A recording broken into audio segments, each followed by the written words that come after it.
want us to write delta x for the given function in terms of n. And if you've already paused and if you've already been working on this question, or if you've reviewed the video, you'll see that we're making Riemann sum. So we're making little rectangles to approximate the area under the curve. So delta x is the right endpoint subtracted by the left endpoint divided by n. That's how much our change in x is. So for this one, a is 0 and b is 7. So we have 7 over n, if we're going to write that in terms of n.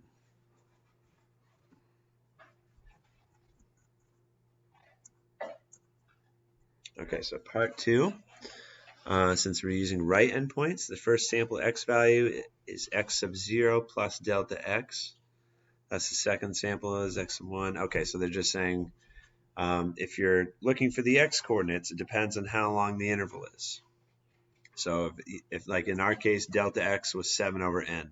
So if we wanted to take, let's say n equals 2, then x sub 1 would be 7 over 2, right? And x sub 2 would be 14 over 2.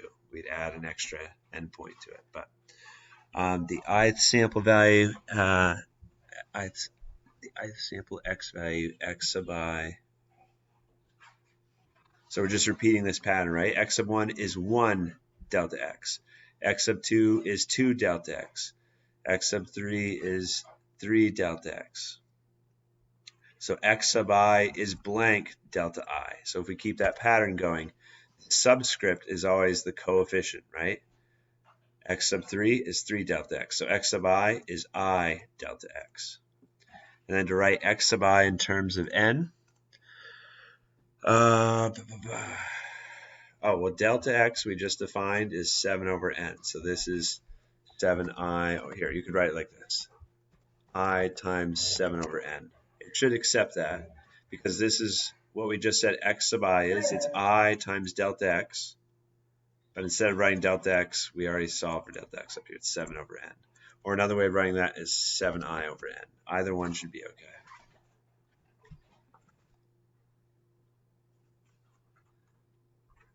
Let's get down to 15. Step 3. Supposed to find f of 7i over n. So this notation just says plug 7i over n into this function. So I'm doing 7i over n to the third power, and then subtracting it by 3 times 7i over n. It looks like that's it. They want us to plug in 7i over n into the function f. So I just put it everywhere where we saw the letter x. So could have rearranged a bit. Let's see what it thinks of that. Okay, looks like it's okay with that notation. And then step 4. It says this approximation will become better, even exact, as n goes to infinity, as n increases without bound. Because n represents how many different rectangles you're making.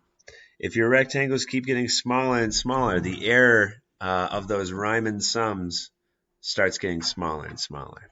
So as n goes to infinity, as you get an infinite amount of rectangles, the error decreases towards 0. And so an integral is the exact area.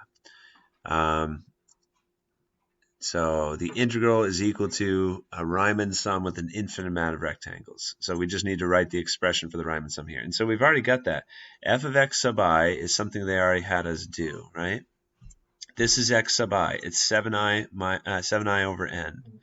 So f of x sub I means we're supposed to plug in 7i over n everywhere where we see an x in this part of the integral.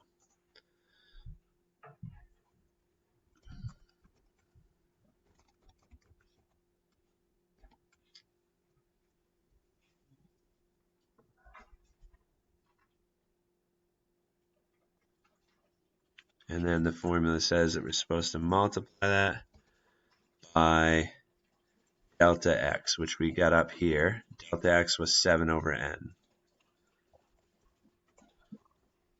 Okay, so we've done what the formula said. This is like our function f of x. We plugged in what x sub I is. everywhere where we saw the letter x. And then delta x was something we also evaluated up here at the beginning. Delta x is 7 over n.